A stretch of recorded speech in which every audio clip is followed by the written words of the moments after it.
La grâce et la paix par Jésus-Christ de Nazareth, le ressuscité du troisième jour. Nous bénissons le Seigneur pour cette nouvelle audio et que l'Esprit de Christ nous conduise dans cette audio. Mes bien-aimés, j'aimerais nous parler de la croix. La croix qui est le message central, la croix qui est le message fondamental, la croix qui est le message qui a été prêché par les saints apôtres de l'agneau de Dieu. Nous sommes dans une génération où nous avons besoin du retour à la parole. Nous avons besoin du message primitif. Nous avons besoin du message que les apôtres de l'agneau ont annoncé, le message de la croix. La croix est le message central des Écritures. La croix est le message central de la Bible. La croix est le message qui nous sauve. Et nous le lirons par la suite. Et Jésus-Christ lui-même gardera et a gardé le témoignage de la croix sur son corps incorruptible. Souvenez-vous que lorsque Jésus-Christ est ressuscité le troisième jour, dans Jean chapitre 21, lorsqu'il va rentrer et que la porte est enfermée, Thomas dira « Je ne croirai pas si je ne mets mon doigt sur son côté ». Rappelez-vous encore qu'il est écrit dans Apocalypse chapitre 1 à partir du verset 5 à 6 qu'il vient avec les nuées et tout œil le verra, même ceux qui l'ont percé. Le témoignage de la croix sera sur et est sur le corps incorruptible de Jésus-Christ glorifié. La nature même a le témoignage de la croix, littéralement de la mort et de la résurrection. Lorsque vous prenez une graine et que vous la plantez dans le sol, c'est l'image de la mort. Lorsque cette terre est abreuvée par la pluie, cette graine va germer et produire de la semence, selon, bien évidemment, l'état de la graine qui a été plantée. C'est l'image de la mort et de la résurrection. Lorsque nous voyons encore les 4 saisons, que ce soit l'été, automne, hiver, printemps, ces saisons sont une image aussi de la mort et de la résurrection. Lorsque vous voyez l'hiver est une image de la mort.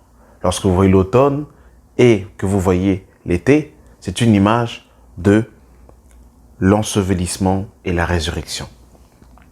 Ce témoignage est marqué dans la nature. C'est aussi l'image de l'homme. Nous naissons, nous grandissons, nous mourrons et par la suite, nous ressusciterons aussi de la même manière que Christ est ressuscité.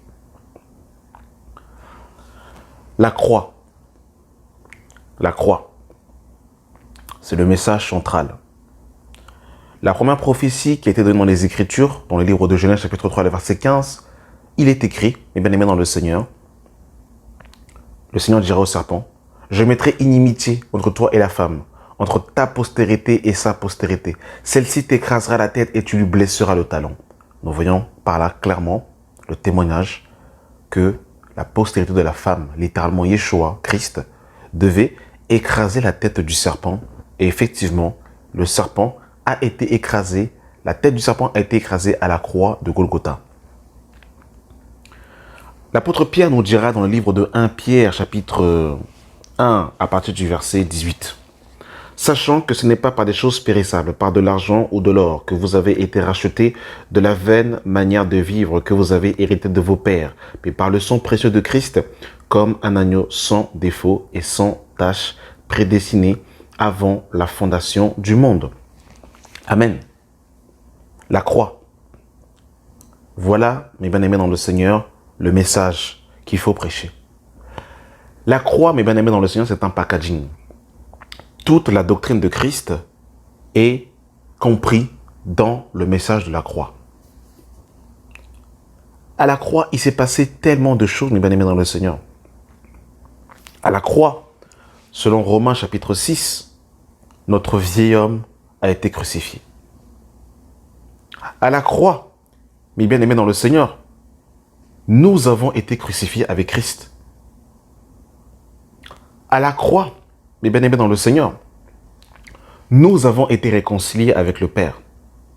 À la croix, le rideau du temple a été déchiré, littéralement pour inaugurer une route nouvelle et vivante, afin de pouvoir nous donner cette accessibilité avec le Père qui n'était plus accessible depuis la chute d'Adam. À la croix, nous avons été réconciliés avec le Père. À la croix, le mur de l'inimitié a été renversé. À la croix, le sang de Christ a été versé et par ce sang, nous avons obtenu la rédemption de nos péchés. À la croix, nous avons été prédestinés en Jésus-Christ. À la croix, nous sommes devenus une même plante avec lui. À la croix, Christ s'est fait péché. Christ est devenu péché. Il n'avait pas le péché en lui, mais il est devenu péché selon 2 Corinthiens chapitre 5. À la croix, Christ a porté, mes bien-aimés dans le Seigneur, la malédiction sur lui, selon Galates chapitre 3. À la croix. À la croix. Il s'est passé tellement de choses à la croix. Le message central, la doctrine de Christ tourne autour de la croix. Et lorsque la croix est touchée, mes bien-aimés dans le Seigneur, c'est la place aux fausses doctrines, c'est la place aux faux enseignements. La croix. Le message central. Regardez ce que l'apôtre Paul nous dira. Paul dira dans 1 Corinthiens 1, le verset 18. « Car la prédication de la croix est une folie pour ceux qui périssent, mais pour nous qui sommes sauvés, elle est une puissance de Dieu. » Voilà. La puissance de Dieu, c'est la croix. C'est l'image, les bien-aimés dans le Seigneur, du lion déchiré.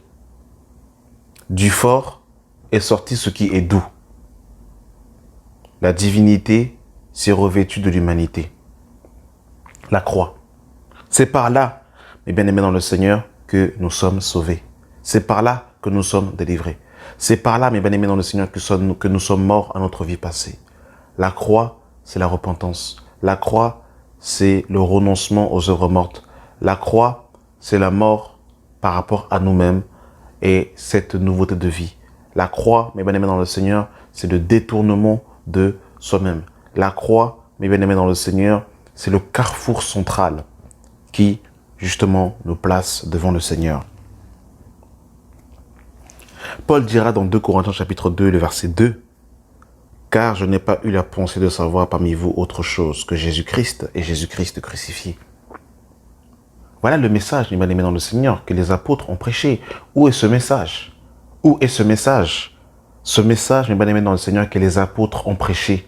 Le message de la croix, mes bien-aimés dans le Seigneur. Paul dira encore dans 1 Corinthiens 15, verset 1, « Je vous rappelle, frères, l'évangile que je vous ai annoncé, que vous avez reçu, dans lequel vous persévérez et par lequel vous êtes sauvés. » Et par lequel vous êtes sauvés. Je disais précédemment que le message de la croix est le message qui nous sauve. Et Paul le confirme. Si vous le retenez tel que je vous l'ai annoncé, autrement vous aurez cru en vain. Si vous le retenez, donc il faut retenir, il faut garder ce message. Autrement, on aura cru en vain si on croit à un autre message que le message de la croix. Et bien aimé dans le Seigneur, je vous ai enseigné avant tout, comme je l'ai aussi reçu, que Christ est mort pour nos péchés, selon les Écritures. Selon les Écritures. Voilà le message. Mes bien-aimés dans le Seigneur.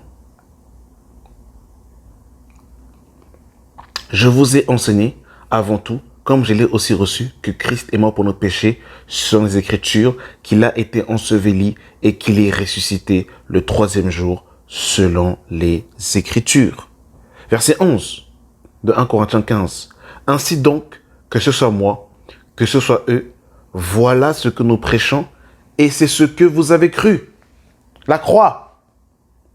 Paul est clair, que ce soit moi, que ce soit Pierre, que ce soit Jacques, que ce soit Jacques, que ce soit Jean, que ce soit Jules, que ce soit Silas, que ce soit Barnabas.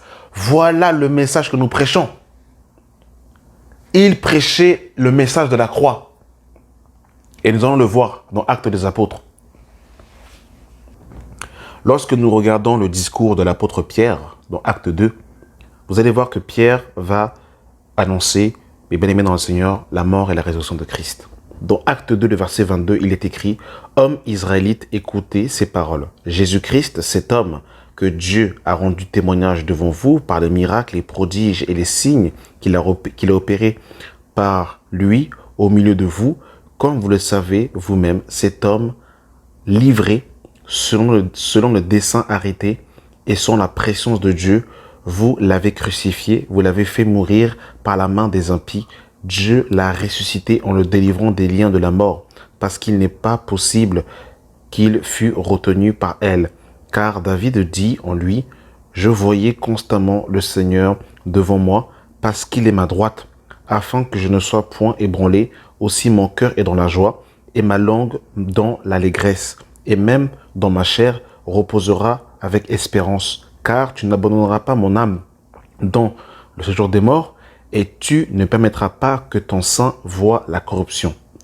Tu m'as fait connaître les sentiers de la vie, tu me rendras la joie par ta présence. » Donc là, mes bien-aimés dans le Seigneur, ici, David, qui était prophète, était en train de prophétiser la mort et la résurrection.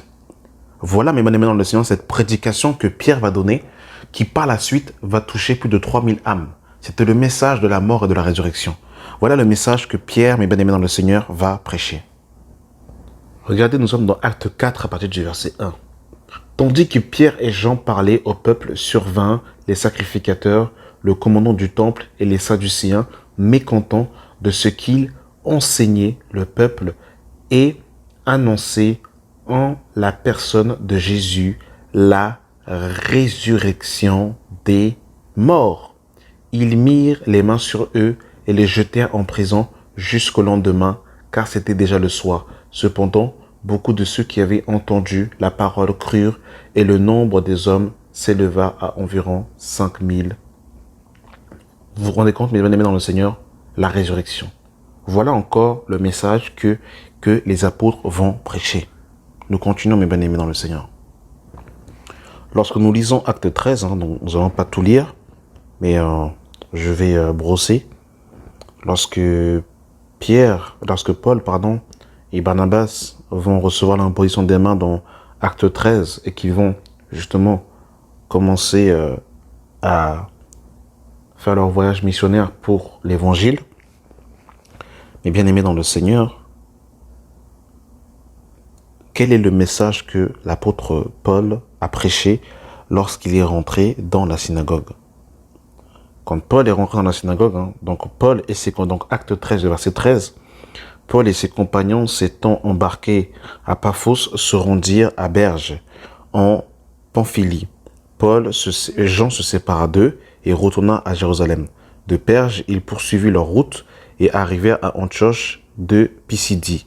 Étant entrés dans la synagogue le jour du Shabbat, ils s'assirent après la lecture de la loi, et les prophètes, les chefs de la synagogue, leur envoyaient dire « Hommes frères, si vous avez quelque exhortation à adresser au peuple, parlez. » Paul se leva et ayant fait signe de la main, dit « Hommes israélites, et vous qui craignez Dieu, écoutez, le Dieu de ce peuple, Israël, a choisi nos pères. » Donc là, il va commencer à exposer un peu le déroulé de la Torah pour monter jusqu'à Christ. Au verset 23 de Acte 13, il dira « C'est de la postérité de David que Dieu, selon sa promesse, a suscité à Israël un sauveur qui est Jésus. Avant sa venue, Jean avait prêché le baptême de la repentance à tout le peuple d'Israël. Et lorsque Jean avait achevé sa course, et il disait « Je ne suis pas celui que vous pensez, mais voici, après moi vient celui des pieds duquel je ne suis pas digne de délier les souliers. Hommes, frères, fils, race d'Abraham, et vous qui craignez Dieu, c'est à vous que cette parole de salut a été envoyée.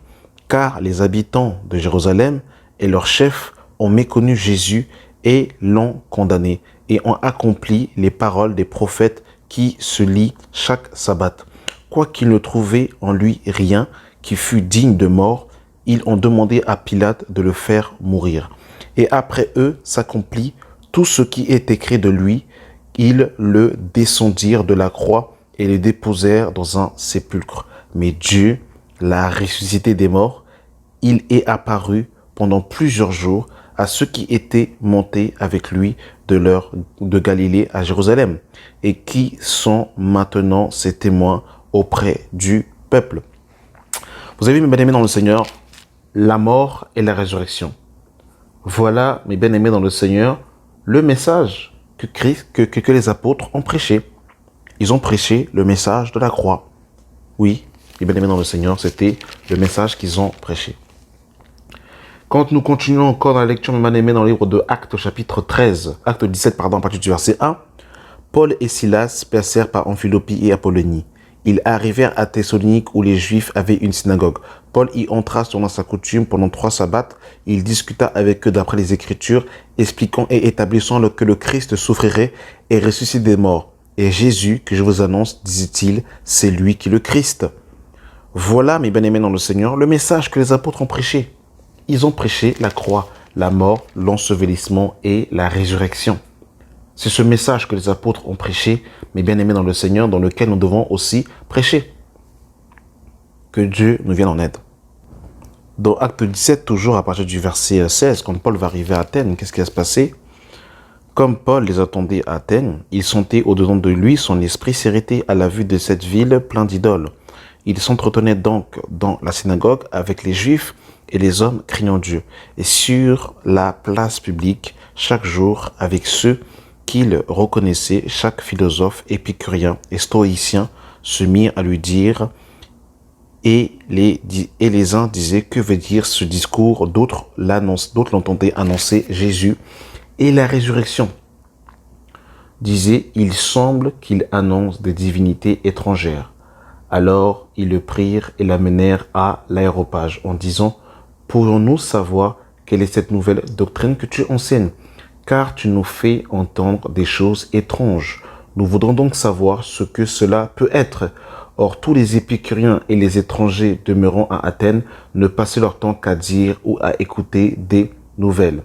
Paul, debout au milieu de l'aéropage, dit, hommes athéniens, je vous trouve à tous égards extrêmement religieux, car en parcourant vos villes et en considérant les objets de votre dévotion, j'ai même découvert un autel à cette inscription à un Dieu inconnu. Ce que vous révérez sans le connaître, c'est ce que je vous annonce.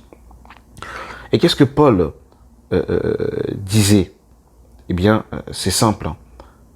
Au verset 32, il est écrit, au verset 32 de Acte 17, lorsqu'il entendait parler de résurrection des morts, les uns se moquèrent, les autres dirent, nous t'entendrons là-dessus une autre fois. Ainsi Paul se retira d'eux. Quelques-uns néanmoins s'attacha à lui et crurent. Donc on voit que quand Paul va arriver à Athènes, c'est encore le même message qui va prêcher la mort et la résurrection. Voilà le message, mes bien-aimés dans le Seigneur, que les apôtres ont prêché. Et c'est ce message-là, mes bien-aimés, qui nous sauve. C'est ce message qui doit être prêché dans nos assemblées. Que le Seigneur nous vienne en aide. Voilà, mes bien-aimés, le message que les apôtres ont prêché, qui concerne la mort, l'ensevelissement, la résurrection de Christ, la croix. Ce message qui préparera les enfants de Dieu à l'enlèvement de l'Église, ce message central et capital. Amen. Merci d'avoir pris le temps d'écouter cet audio et que la grâce et la paix soient avec vous. Au nom de notre Seigneur et Sauveur Jésus-Christ. Amen.